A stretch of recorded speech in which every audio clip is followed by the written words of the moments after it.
चालू करायच्या आधी मला एक विशेष टिप्पणी करायला आवडेल. ऍक्च्युली दोन करतो.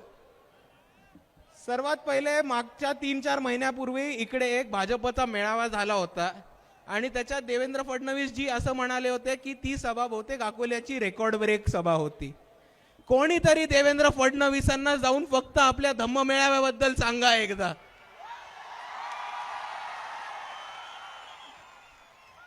आणि अख्ख्या आंबेडकरवादी चळवळीसाठी अख्खी आंबेडकरवादी चळवळ जेव्हा एका वादामध्ये अडकली आहे की आपण जयंती नाचून साजरा करू किंवा वाचून साजरा करू, हा आजचा धम्म मेळावा, इकडे येणारी रॅली त्यांच्यासाठी एक उदाहरण आहे की लोक डीजे लावून ढोल ताशा लावून लेझिम घेऊन नाचत नाचत येतात तर ते बाळासाहेबांचं वैचारिक मार्गदर्शन ऐकायला.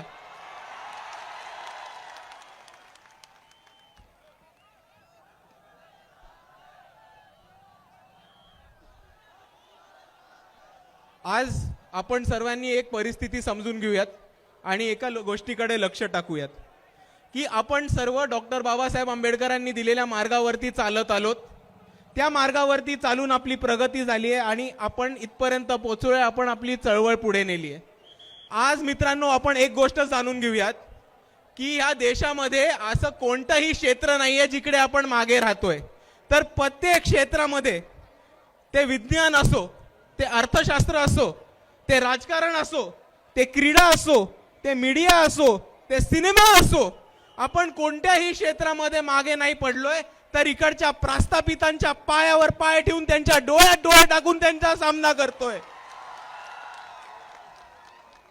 पण हीच परिस्थिती समजून घेत असताना आपल्या सर्वांना एक गोष्ट पण लक्षात घ्यायला लागणार आहे. ती म्हणजे आज या देशामध्ये, आज महाराष्ट्र राज्यामध्ये परत एकदा मनुवादी ताकद उभी राहतीये. जर आपण बघितलं तर भारतभर आपल्या दलित बांधवांना घोड्यावर मिरवणूक काढण्यासाठी त्यांचा जीव घेतला जातो. कोणी दाढी किंवा मिशी वाढवण्यासाठी त्यांचा जीव घेतला जातो. चांगले कपडे घातल्यासाठी त्यांचा जीव घेतला जातो. चांगल्या हॉटेलमध्ये गेल्यासाठी त्यांचा जीव घेतला जातो किंवा त्यांना बेदम मारण्यात येतं. आणि जर आपण आपल्या महाराष्ट्रामधल्याच गेल्या 6 महिन्याचं उदाहरण घेतलं तर आपल्या सर्वांच्या समोर एक खूप दुःखदायक घटना होती. ती म्हणजे आपल्या सर्वांचा चळवळीतला साथीदार, वंचित बहुजन आघाडीचा एक धडाडीचा कार्यकर्ता, ज्याला आम्ही साथीदार मानायचो, असा अक्षय भालेराव, त्यांनी नांदेडमध्ये त्यांच्या गावामध्ये पहिल्यांदा मिरवणूक काढली म्हणून तिकडच्या जातीवाद्यांनी त्यांच्याशी फुकट फालतू भांडण करून त्यांचा जीव घेतला गेला. लातूरमध्ये, रेणापूरमध्ये एका मातंग समाजाच्या माणसाला तिकडच्या ठेकेदारांनी पैसे चोरल्याच्या आरोपावरती ठेचून मारलं आणि त्यांचा जीव घेतला. श्रीरामपूरमध्ये जर आपण घटना घेतली तर काही भटक्या विमुक्त दलित समाजातल्या तरुणांना तिकडच्या गायगुंड्यांनी, तिकडच्या ठेकेदारांनी कबूतर चोरीच्या आरोपावरनं उलटं टाकलं. त्यांना उलटं टांगण्यात आलं, त्यांना मारण्यात आलं आणि त्यांना अमानुष्य असं टॉर्चर करण्यात आलं.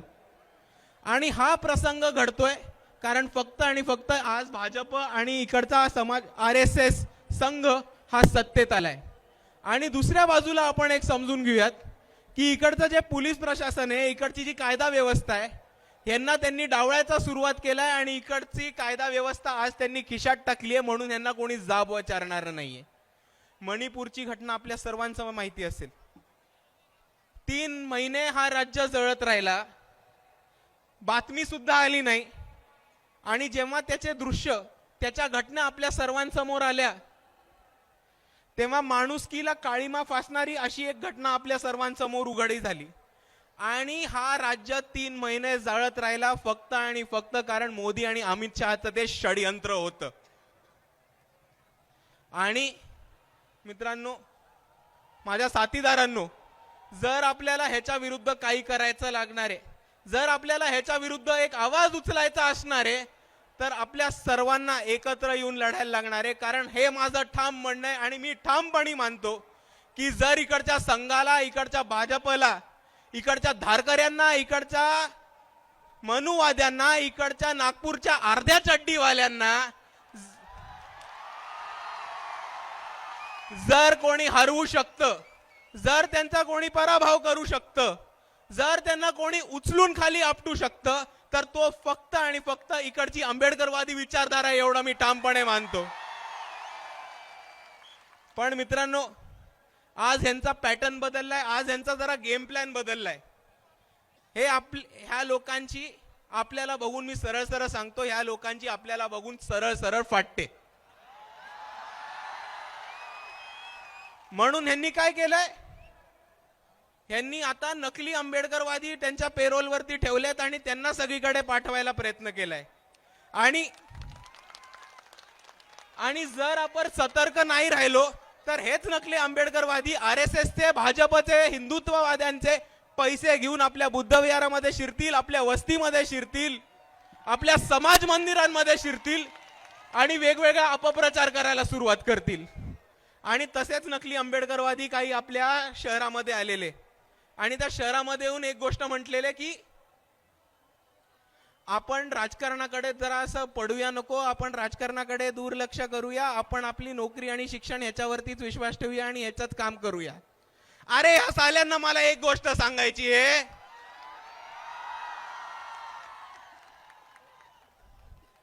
की बाबासाहेबांनी आम्हाला सांगितलं होतं की शासनकर्ती समाज बना. डॉक्टर बाबासाहेब आंबेडकर यांनी राजकीय भूमिका घेऊन उभे राहिले. ते स्वतः पार्लमेंटमध्ये होते, भारताचे पहिले लॉ मिनिस्टर होते.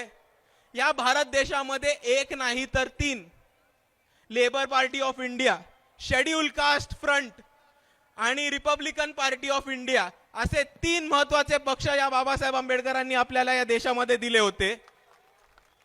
तर ही लोक येऊन म्हणतात शिक्षण आणि नोकरीवरती फोकस करा, राजकारणात नका पडू. खऱ्या अर्थानं मी म्हणतो ही लोक आज खरं बाबासाहेबांच्या विचाराचा अपमान करतात आणि ते आपण सर्वांनी खपवून घ्यायचं नाहीये, एवढं मी तुमच्या समोर आज इकडे मांडतो. दुसऱ्या बाजूला आपण एक गोष्ट लक्षात ठेवू, ही लोक म्हणतात शिक्षणामध्ये आणि नोकरीवरती फोकस करा. पण शिक्षण आणि नोकरीचं होतं काय ह्याच्यामध्ये पण जरा आपण आज घुसूया. आपल्या तरुण बांधवांच्या समोर, आपल्या युवकांसमोर आज खरे प्रश्न आहेत, त्याच्यावरती पण जरा हात टाकूया. आज आपल्याला बाबासाहेबांनी एक महत्वाचा नारा दिलाय आणि आपण त्याच्यावरती कायमस्वरूपी चालत आलोत आणि चालत राहणार. तो म्हणजे शिका, संघटित व्हा आणि संघर्ष करा.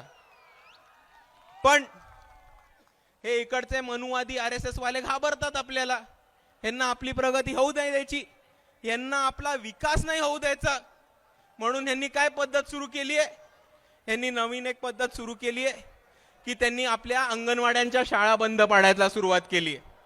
त्यांनी हा नवीन एक GR काढलाय की जिल्हा परिषदेच्या 5 शाळा ह्या बंद करून त्याचा एक मध्यवर्ती क्लस्टर चालू करण्यात येईल आणि तो चालू केलेला क्लस्टर चालवायला देतील 11 महिन्यांसाठी एका ठेकेदाराला कॉन्ट्रॅक्टवरती. आता मला ह्यांना विचारायचं, तुम्ही अशिक्षित असाल, तुम्ही बेबुद्धी असाल, तुम्ही बेअक्कल असाल, पण इकडे मला एक गोष्ट सांगा की कोणती शाळा 11 महिने चालू ठेवतात? 11 महिने जर आपण शाळेत गेलो तर एका वर्षानंतर पास झालो, पुढच्या वर्षी काय गावभर बोंबलत बसायचं आम्ही? आणि या मध्यवर्ती शाळेचं जी जागा हडपणार आहेत त्याचं नक्की होणार काय 11 महिन्यानंतर? इकडचे कॉन्ट्रॅक्टवाले, इकडचं कॉर्पोरेट ते खिशात टाकतील आणि स्वतःचे पाकिटं भरून घेतील. दुसऱ्या बाजूला आपण जर बघितलं तर हायर एज्युकेशन, उच्च शिक्षण, इथे मोठ्या प्रमाणावरती कॉलेजेसमध्ये, इन्स्टिट्यूशन्समध्ये जातीवाद सुरू झालाय आणि आपल्या पोरांचं मेंटल खच्चीकरण करण्याचा प्रोसेस सुरू झालाय. शिष्यवृत्ती अजून मिळत नाही, स्कॉलरशिप्स अजून पोरांना मिळत नाहीत आणि हा ह्यांचा षडयंत्र आहे, हा ह्यांचा गेम प्लॅन याच्यासाठी आहे की त्यांना आपल्याला शिकू नाही द्यायचंय. कारण जर आपण शिकलो तर आपण संघटित होऊ, आपण विचार करायला लागू आणि आपण असे प्रश्न विचारू ह्यांना की ते अडचणीत येतील. आणि म्हणून त्यांना त्याच्यासाठी आपलं शिक्षण आणि शिका, संघटित व्हा, संघर्ष करा मधला पहिली जी पायरी होती, पहिला जो स्टेप होता, तो इकडच्या मनुवाद्यांना बंद करायचा, हे आपण आज समजून घेऊयात. दुसऱ्या बाजूला जर आपण नोकरीवरती बघितलं तर आज भारताची अर्थव्यवस्था खूप मोठ्या प्रमाणात कोसळतीये.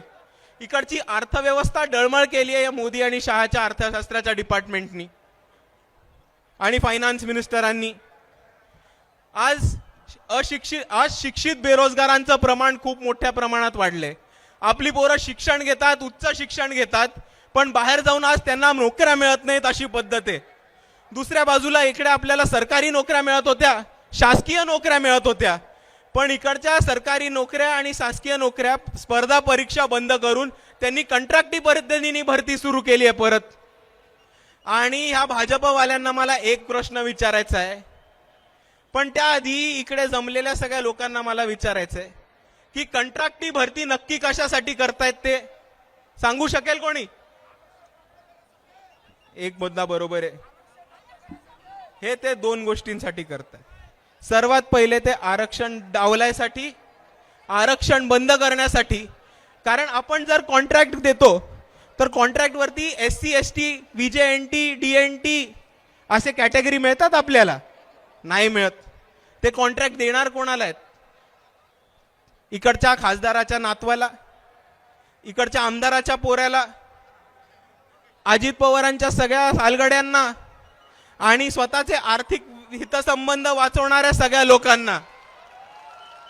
आणि म्हणून मला या भाजपला एक प्रश्न विचारायचा आहे की तुम्ही 2014 मध्ये जेव्हा महाराष्ट्राच्या सत्तेमध्ये आला होता तेव्हा तुम्ही एक महत्वाचा नारा दिला होता, एक कॅम्पेन चालवलेली की कुठे नेऊन ठेवलाय महाराष्ट्र माझा. पण आज या भाजपनी महाराष्ट्राच्या सत्तेत आल्यावर ठेक्यावर देऊन ठेवलाय महाराष्ट्र माझा. आणि इकडे जितके पण पोलीस आहेत, पोलीस प्रशासनाची लोक आहेत, अधिकारी आहेत, जे अधिकारी नाही आहेत ते लपून ऐकतायत ते अधिकारी आहेत, त्या अधिकाऱ्यांना मला एक प्रश्न विचारायचा आहे की आपण सर्व आपली बॅकग्राऊंड का विसरताय? आपण सर्व आपली सुरुवात कुठे झालाय, कुठपासून झाली हे का विसरताय? जर तेव्हा कॉन्ट्रॅक्टी भरती चालू असती तर तुम्ही आज या ठिकाणी पोहोचू नसता शकलात. ही एक गोष्ट तुम्ही लक्षात ठेवा. दुसऱ्या बाजूला आपण एक समजून घेऊयात की 2019 पासून या लोकांनी महाराष्ट्राचं राजकारण बरंचसं गडूळ करून ठेवलंय. आणि 2019 नंतर कोणता नेता कोणाबरोबर आहे, कोणता गट कोणाबरोबर आहे, कोणता माणूस कोणत्या पक्षात आहे हेच कळेना आपल्याला. आणि 2019 पासून राजकारणापेक्षा काहीतरी वेगळाच प्रकार चालू झालाय. पण एक पॉलिटिकल सायन्सचा विद्यार्थी म्हणून, एक राज्यशास्त्राचा विद्यार्थी म्हणून मला एक गोष्ट ठामपणाने यांना सांगायची आहे, ती म्हणजे आपण सत्तेसाठी कितीही ओलांट्या उड्या मारा, तुम्ही काही करा, पण ह्या तरुणांचा, या युवकांचा, इकडच्या विद्यार्थ्यांचा फक्त लोकशाहीवरचा विश्वासघात नका करू. कारण प्रत्येक नेत्याला ती एक नैतिक जबाबदारी आहे की आपण लोकशाही टिकवून ठेवली पाहिजे आणि प्रत्येक माणसाला मतदानाचा अधिकार आणि महत्त्व समजून टाकला पाहिजे. तो कोणत्याही पक्षाचा असो, तो कोणत्याही विचारधारेचा असो. पण 2019 पासून नक्की झालं काय? 2019 नंतर खऱ्या अर्थाने राजकारण बंद करून एक क्रिकेटची मॅचच सुरू झाली असं मला वाटतं.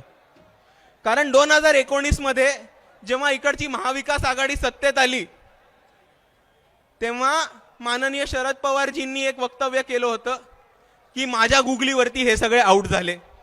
त्याच्यावरती माजी मुख्यमंत्री देवेंद्र फडणवीस जी येऊन म्हणाले की नाही, मला गुगलीवरती बरोबर खेळता येतं, खरा गुगली तर मीच टाकला होता. मग शरद पवार साहेब म्हणतात की नाही, यांना तर खऱ्या अर्थाने माझा गुगली कळलाच नव्हता. मग फडणवीस जी येऊन म्हणतात नाही, मी यांच्या गुगली बरोबर खेळलेलो, खरा गुगली माझा होता. मग त्याच्यानंतर पवार साहेब म्हणतात की मी इतके वर्ष ICC आणि BCCIचा अध्यक्ष राहिलोय, इकडच्या माणसांनी मला क्रिकेट खेळणं शिकवू नये. मग त्याच्यानंतर देवेंद्र फडणवीस जी येऊन म्हणतात की पवार साहेबांच्या गुगलीनी त्यांचाच माणूस आउट झाला. मला ह्या दोघां महान नेत्यांना, ज्येष्ठ नेत्यांना एक विनंती करायची आहे की रोहित दादा पवारांकडे महाराष्ट्र क्रिकेट असोसिएशन आहे आणि त्या अमित शहाच्या कार्ट्याकडे BCCI आहे. तर आपण ह्या दोघांना विनंती केली तर हे दोघं आपल्याला महाराष्ट्रामधलं किंवा भारतामधलं कुठलंही क्रिकेटचं स्टेडियम उपलब्ध करून देतील. आपण तिकडे जाऊन मोकार बॅट बॉल खेळत बसा, या महाराष्ट्राच्या जनतेशी घेऊ नका फक्त. आणि आज आपल्या सर्वांना या सगळ्या परिस्थितीमधनं उठायचं असेल, या सगळ्या परिस्थितीवरती आवाज उठवायचा असेल आणि आपल्या हक्काचं एक सरकार बसवायचं असेल तर आपल्या सर्वांसमोर एकच पर्याय, तो पर्याय म्हणजे वंचित बहुजन आघाडी. आणि आज मी एक गोष्ट सांगतो की ह्या वंचित बहुजन आघाडीच्या कार्यकर्त्यांनी एक ठराव केलाय की जर कोणी मनुवादी, धारकरी, संघी, भाजपचा चिल्लर कार्यकर्ता, भाजपचा मोठा कार्यकर्ता, नागपूरचा अर्धी चड्डीवाला इकडच्या वंचितांच्या विकासासमोर आला, जर इकडच्या वंचितांच्या विकासासमोर आडवा आला तर इकडचे वंचित बहुजन आघाडीचे कार्यकर्ते त्याला आडवा करण्याशिवाय राहणार नाहीत, एवढं मी तुमच्या समोर सांगतो.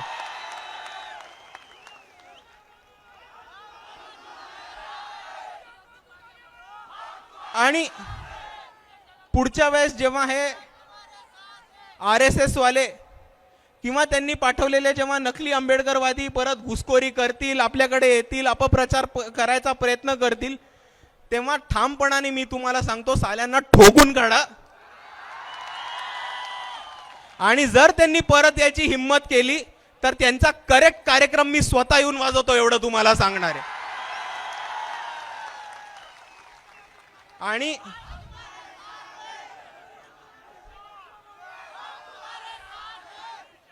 आणि आपल्याला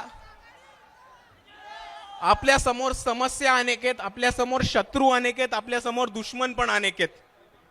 मागच्या निवडणुकीत आपण एवढा मोठा प्रचार उभा केला, इतक्या लोकांना जोडलं, इतका मोठा जनसमुदाय उभा केला, पण मागणं कोणतरी पिन मारायला बरोबर येऊनच जातं.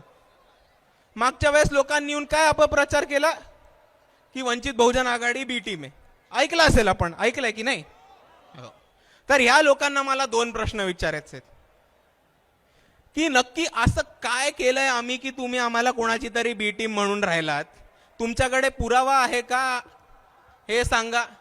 नसेल तरी आम्हाला हे सांगा की आम्ही नक्की केलंय काय. तर आपण हे केलंय की इकडच्या प्रस्थापितांना, इकडच्या मुसलमानांनी, दलितांनी, आदिवासींनी, बहुजनांनी आणि तमाम वंचित समूहांनी सत्तेत जायलाच नकोय, म्हणून जेव्हा केव्हा आपलं एक ताकद उभी राहते ते येऊन मागणं पिन फोडण्याचं काम करतात. ही गोष्ट आपण लक्षात ठेवूयात. आणि दुसरी गोष्ट जी मला म्हणायची आहे ती या नेत्यांना नाही, कारण हे नेते ईडीच्या भीतीने, स्वतःची सत्ता टिकवायला, स्वतःचे साखर कारखाने टिकवायला, स्वतःच्या शिक्षण संस्था टिकवायला आणि स्वतःची मालमत्ता टिकवायला, स्वतःच्या पोराला जेलमध्ये जाण्यापासून थांबवायला कुठल्याही बाजूला कोल्यांट्या उड्या मारतील. ते कुठल्याही पक्षात जाऊन बसतील, ते त्यांना करू देत. पण मला दुसरा प्रश्न विचारायचा आहे की त्यांच्या कार्यकर्त्यांना ज्यांची मला खरंच दया येते आणि कीव येते, ती म्हणजे तुम्ही अख्खा इलेक्शनभर बोंबलत बसलात की वंचित बी टीम आहे, वंचित बी टीम आहे, वंचित बी टीम आहे. पण ज्याच्या सांगण्यावरनं तुम्ही हे केलं तो माणूस अर्धा पक्ष घेऊन जाऊन भाजपमध्ये बसलाय, त्याचं काय करणार आहात आज? आणि जाता जाता मला नुसता एक सांगायचंय,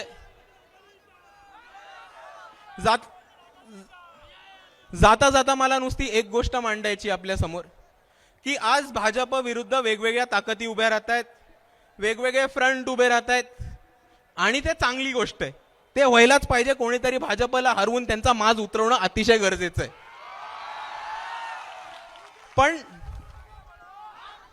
पण दिल्लीमधले एक शख्स आहेत, दिल्लीमधले एक व्यक्ती आहेत, त्यांनी असं म्हटलं होतं की वो नफरत के बाजार में एक मोहब्बत का दुकान खोलना चाहते हैं, की त्यांना द्वेषाच्या बाजारात एक छोटंसं प्रेमाचं दुकान चालू करायचं होतं. मला एक गोष्ट कळत नाही पण की एवढ्या मोठ्या द्वेषाच्या बाजारामध्ये तुम्ही एक छोटंसं दुकान उघडून काय करणार आहात? म्हणून मी त्यांना एक गोष्ट सांगतो की तुम्ही तुमचं दुकान वगैरे सोडून द्या, एकदा फक्त बाळासाहेबांना आजमावून बघा.